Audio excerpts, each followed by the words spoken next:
An ideal gas is expanded from P1 V1 T1 to P2 V2 T2 under different conditions. The correct statement among the following is or are. तुम्हारी पहली statement है the work done on the gas is maximum when it is compressed irreversibly from P2 V2 to P1 P1 against constant pressure P1. ठीक है, तो हम क्या करवा रहे हैं, पहले कंप्रेशन करवा रहे हैं. कंप्रेशन करवाने के लिए मतलब क्या होगा, मान लो ऐसा, ये हमारा सिस्टम था, ठीक है, ये पिस्टन है, ठीक है. अभी ये कौन सी स्टेट पर है, ये P2 V2 स्टेट पर है, ठीक है. अब मैंने क्या किया, एकदम से इसको साथ साथ ग्राफिकली भी प्लॉट करते हैं, ठीक है. हमारी अभी स्टेट क्या है, P2 V2, और हमने जाना कहाँ है, P1 V1 पे. और क्योंकि कंप्रेशन हो रहा है यानी कि V1 कम होगा V2 से और P1 ज्यादा होगा P2 से, है ना. तो ये मैंने ग्राफ पे अपने पॉइंट्स प्लॉट कर दिए, ठीक है. अभी हम कहाँ पर हैं, अभी हम हैं P2 और V2 पे, इस पॉइंट पर है, ठीक है. अब क्या होगा, मेरे को कंप्रेशन करवाना है और इस जगह तक लेके आना है, यानी कि P1 V1 तक लेके आना है. तो उसके लिए मैं क्या करती हूँ, यहाँ पर ना एक ब्लॉक ऑफ मास M रख देती हूँ, जिसकी वजह से प्रेशर किसके बराबर हो जाएगा, P1 के बराबर हो जाएगा. अब सोचो, जैसे ये ब्लॉक ऑफ मास मैंने M रखा हुआ, एकदम से प्रेशर P1 के बराबर हो जाएगा. तो ये एकदम से प्रेशर P1 तक पहुंचा, है ना. और फिर हमारा प्रोसेस शुरू हो जाएगा और प्रोसेस में वॉल्यूम V2 से V1 तक चली जाएगी और यहाँ जैसे ये स्टेट आएगी हमारा प्रोसेस खत्म हो जाएगा. तो इस स्टेट के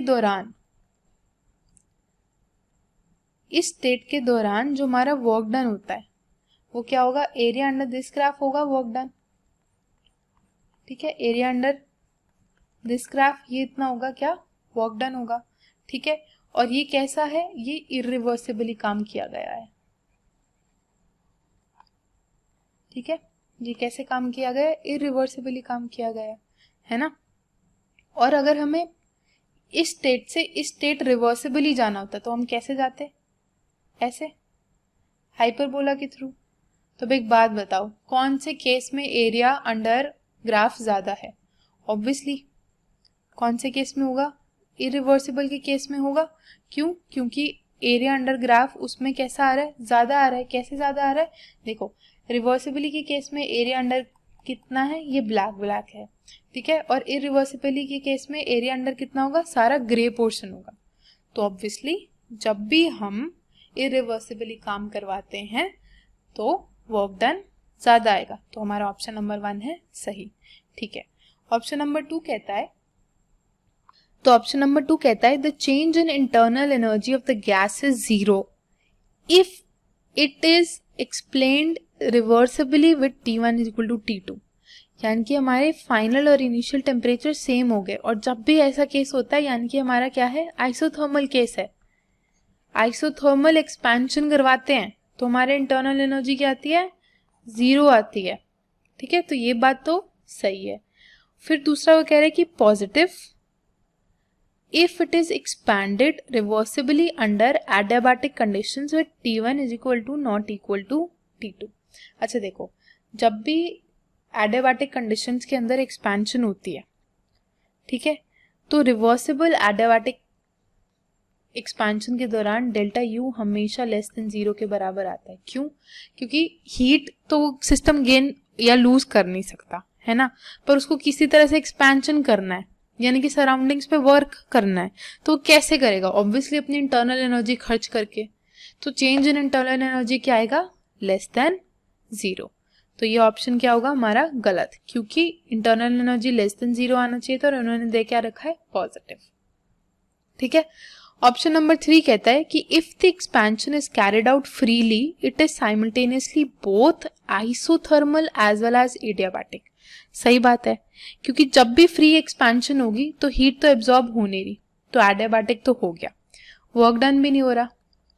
सही बात है, क्योंकि खुद ही खुद प्रोसेस हो जाएगा. जब बाहर से एक्सटर्नल प्रेशर ही नहीं लग रहा तो खुद ही खुद प्रोसेस हो जाएगा, यानी कि सिस्टम को कुछ वर्क करने की जरूरत नहीं पड़ेगी, है ना.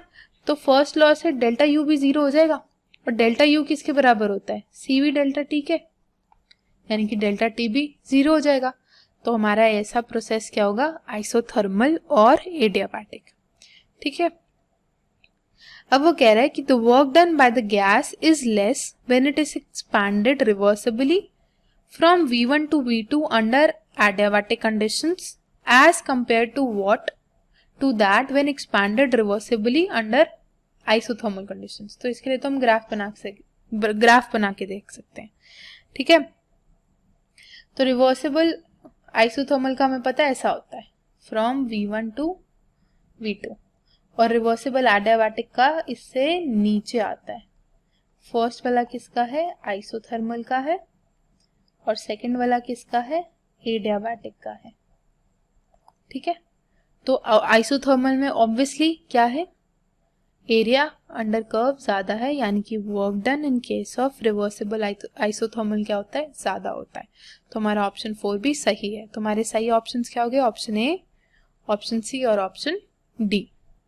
हेलो, इस क्वेश्चन हमसे पूछा गया है for a reaction take place in container in equilibrium with it surrounding the effect of temperature on it equilibrium constant के in term of change in entropy is describe by. तो यहाँ पे हमारे एक रिएक्शन टेक प्लेस हो रही है container में जो कि अपने इक्विलिब्रियम में सराउंडिंग के साथ, तो हमारा effect of temperature on it equilibrium constant के in term of change in entropy. तो हमें बताया उसका इफेक्ट चेंज ऑफ टेम्परेचर का ऑन इक्विलिब्रियम कांस्टेंट के in term of change in entropy. तो हमें बताना है जो उसका हमारा अगर टेम्परेचर चेंज होगा तो उसका हमारा इक्विलिब्रियम कैसे चेंज होगा, और उसको हमें एंट्रोपी के चेंज के में दिखाना है, बताना है। ठीक है, तो जो हमारा के है वो हमारा टेम्परेचर पर कैसे डिपेंड करता है, तो इसके लिए हमारे पास एक फॉर्मूला है log K1 upon K2 equal to delta H upon 2.303 R bracket 1 by T1 minus 1 by T2। ठीक है, तो यहाँ पे हमारे पास ये फॉर्मूला है जहाँ पे हमारा जो रिलेशन आता है इक्विलिब्रियम कांस्टेंट और टेम्परेचर का। तो अब हमारे पास यहाँ पे दो तरीके की रिएक्शन है, एक तो एक्सोथर्मिक है। तो एक्सोथर्मिक में क्या होता है, एक्सोथर्मिक में जो हमारा ये डेल्टा एच है, तो डेल्टा एच जो होता है वो नेगेटिव होता है। नेगेटिव क्यों होता है, क्योंकि यहाँ पे हमारा जो है सिस्टम है जो एनर्जी रिलीज करता है, तो उस वजह से जो ओवरऑल एनर्जी हो जाती है उसमें कम हो जाती है, तो इस वजह से जो हमारा डेल्टा एच आता है वो नेगेटिव आता है। अब डेल्टा एच नेगेटिव आ गया, तो अब अगर नेगेटिव को हम अंदर डालेंगे तो यहाँ पे 1/T2 माइनस 1/T1 आ जाएगा, और T2 हमारा स्मॉल है T1 से, तो जो यहाँ पे 1/T2 आएगा वो ग्रेटर होगा 1/T1 से, तो यहाँ पे हमारा जो नेट पॉजिटिव आएगा, तो उससे हमारा जो ये हमारा K रहेगा वो हमारा इन्वर्सली प्रोपोर्शनल रहेगा टेम्परेचर के, क्योंकि यहाँ पे नेगेटिव नहीं आ रहा जो कि हमें यहाँ पे जो इसको डायरेक्टली प्रोपोर्शनल कर सके। तो यहाँ पे जो नेगेटिव नेगेटिव एक दूसरे को कैंसिल कर रहे हैं, तो यहाँ पे के जो है इन्वर्सली प्रोपोर्शनल रहेगा टेम्परेचर के एक्सोथर्मिक थर्मिक रिएक्शन के लिए। तो इससे क्या होगा, तो इससे जब जब हमारा टेम्परेचर जो है टेम्परेचर इंक्रीज करेगा तो हमारा जो के की वैल्यू है वो डिक्रीज करेगी। अब हम एक्सोथर्मिक एंडोथर्मिक रिएक्शन में देखते तो उसमें क्या होता है, एंडोथर्मिक, तो एंडोथर्मिक रिएक्शन में क्या होता है, उसमें हमारा जो डेल्टा एच है वो पॉजिटिव होता है।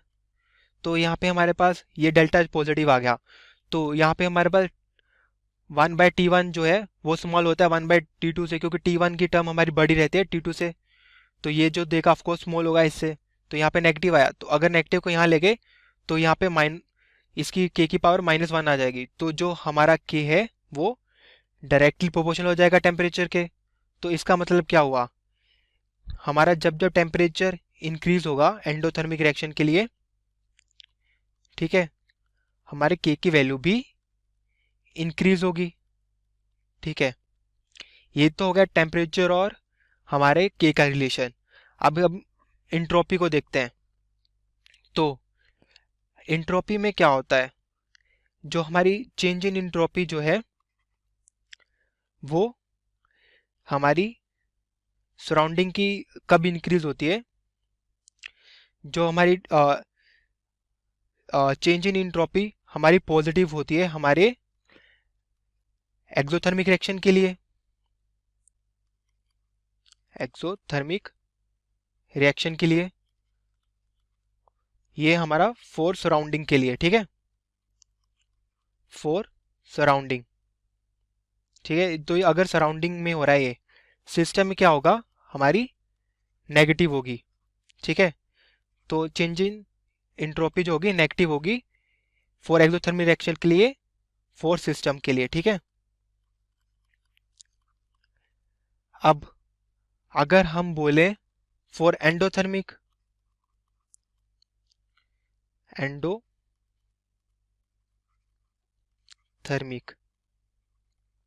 ठीक है, एंडोथर्मिक के लिए क्या होता है, तो हमारा चेंज इन जो इंट्रोपी है वो हमारा सराउंडिंग के लिए क्या होता है, ये नेगेटिव होता है, ठीक है, क्योंकि हमारा जो हीट है अंदर से सराउंडिंग से हमारे सिस्टम को जा रही है, तो वहां पे हीट लूज हो रही है सराउंडिंग में, तो इसलिए हमारा जो इंट्रोपी नेगेटिव होता है, ठीक है। फॉर सराउंडिंग के लिए हमारा जो चेंज इन इंट्रोपी रहता है वो नेगेटिव रहता है हमारा एंडोथर्मिक रिएक्शन में सराउंडिंग के लिए, और चेंज इन इंट्रोपी जो होता है पॉजिटिव होता है हमारा सिस्टम के लिए, क्योंकि वहाँ पे हीट जो है अंदर आ रही है, सिस्टम में आ रही है, तो इस वजह से जो है हमारी जो है इंट्रोपी इंक्रीज करती है सिस्टम की। तो यहाँ पे हमें ये पता चल गया, और जो हमारा ये हमारी इंथैल्पी जो इंक्रीज करती है, तो इस सिस्टम सराउंडिंग की इन एक्सोथर्मिक रिएक्शन में, तो ये हमारा फेवरेबल होता है, ये हमारा फेवरेबल होता है, ठीक है। फेब यहाँ पे हमारा ये फेवरेबल होगा, ठीक है। और यहाँ पे हमारी सराउंडिंग की जो है इंट्रोपी जो डिक्रीज करी है, तो वो हमारा अनफेवरेबल होता है, ठीक है।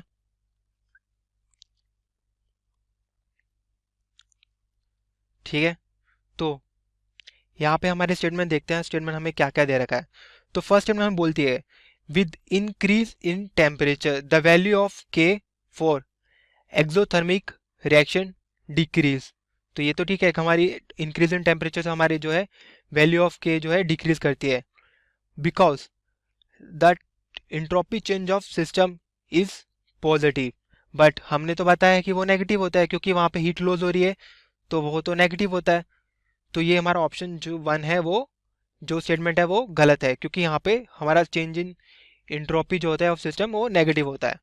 अब स्टिल ऑप्शन 2 देखते हैं। ऑप्शन 2 में हमें बोला गया है with increase in temperature the value of के फॉर एंडोथर्मिक रिएक्शन इंक्रीजेस। हाँ, तो हमारी एंडोथर्मिक के की जो वैल्यू है वो इंक्रीज करती है, विद टेम्परेचर इंक्रीज होता है, because unfavourable change in entropy of surrounding decrease. तो जैसे जैसे हमारा टेम्परेचर इंक्रीज होगा तो हमारी इंट्रोपी इंक्रीज होती है। तो हमारा जो इस केस में क्या होता है, हमारा एंडोथर्मिक रिएक्शन में क्या होता है, इंक्रीज हमारी जो इंट्रोपी होती है सराउंडिंग की वो जो है वो डिक्रीज करती है, वो कम होती है, नेगेटिव होती है, ठीक है। तो जैसे हमारा टेम्परेचर इंक्रीज हुआ तो हमारी इंट्रोपी जो इंक्रीज होती है, तो जो हमारा अनफेवरेबल रिएक्शन होती है चेंज इन वो डिक्रीज हो जाती है। तो इस वजह से जो हमारी, क्योंकि इंट्रोपी इंक्रीज हो गई, तो अनफेवरेबल जो हमारा चेंज इन इंट्रोपी था वो डिक्रीज कर गया। तो इस वजह से हमारा जो ऑप्शन है वो 2 जो है ठीक है। अब ऑप्शन 3 देखें, तो ऑप्शन 3 में बोला गया है कि with change in temperature the value of के फॉर एंडोथर्मिक रिएक्शन इंक्रीजेज। ठीक है, ये तो सही है कि हमारा जैसे कि हमारा टेम्परेचर बढ़ता है, के हमारा इंक्रीज करता है, because the entropy change of the system is negative. तो हमारा जो इंट्रोपी चेंज होता है एंडोथर्मिक में वो क्या होता है, पॉजिटिव होता है, क्योंकि वहाँ पे हीट आ रही है। तो इस वजह से हमारा जो ऑप्शन 3 की स्टेटमेंट है वो गलत है, क्योंकि वहाँ तो हमारा change in entropy of the system वो पॉजिटिव होता है। अब ऑप्शन 4 की स्टेटमेंट देखते हैं। तो ऑप्शन 4 में हमें बताया रखा है कि with increase in temperature the value of के फॉर एक्सोथर्मिक रिएक्शन डिक्रीजेज। तो ये तो सही है, हमारा जैसे जैसे टेम्परेचर इंक्रीज करता है एक्सोथर्मिक रिएक्शन में, हमारा के की वैल्यू डिक्रीज करती है, because favourable change in of जो change in entropy of the surrounding decreases. तो यहाँ पे फेवरेबल चेंज होता है हमारा एक्सोथर्मिक में, तो उसमें क्या होता है, तो यहाँ पे हमारा जो है इंट्रोपी इंक्रीज कर रहा था, तो जैसे जैसे हमारा टेम्परेचर इंक्रीज किया हमारा जो के की वैल्यू थी वो डिक्रीज किया, तो उससे क्या होगा, हमारा जो हीट जो बाहर जा रही थी वो कम हो जाएगी, क्योंकि हमारा एक्सोथर्मिक रिएक्शन हो नहीं रहा, तो फेवरेबल चेंज हमारा जो इंट्रोपी इंक्रीज हो रही थी वो डिक्रीज कर जाएगी। तो इस वजह से हम बोल सकते हैं कि ये हमारा ऑप्शन बी है, ठीक है, क्योंकि यहाँ पे हमारी हीट बाहर नहीं जा रही, क्योंकि एक्सोथर्मिक रिएक्शन कम हो रही है, ठीक है, के की वैल्यू कम है तो एक्सोथर्मिक कम होगी, तो जो हीट बाहर कम जाएगी, तो हमारा जो इंट्रोपी चेंज था वो इंक्रीज जो हो रहा था वो कम होगा, तो इसलिए हमारे ये स्टेटमेंट ठीक है। सेम ही फैक्टर इसमें लगेगा, क्योंकि जब हम टेम्परेचर इंक्रीज करेंगे तो हमारा ऑप्शन टू में जो दे रखी स्टेटमेंट, जैसे जैसे हम टेम्परेचर इंक्रीज करेंगे हमारा के की वैल्यू इंक्रीज करेगी, और जो हमारा एंडोथर्मिक वो ज़्यादा होगा, बट यहाँ पे हमारा टेम्परेचर करने से हमारी इंट्रोपी भी इंक्रीज होगी, तो उससे हमारा जो है वो फेवरेबल डिक्रीज कर जाएगा। क्लियर, हमारा आंसर क्या क्या, ऑप्शन टू सही है और ऑप्शन फोर सही है। तो इस क्वेश्चन का हमारा आंसर क्या आया, ऑप्शन टू और ऑप्शन फोर। तो मैं आशा करता हूँ कि आपके कॉन्सेप्ट समझ में आया होगा। धन्यवाद।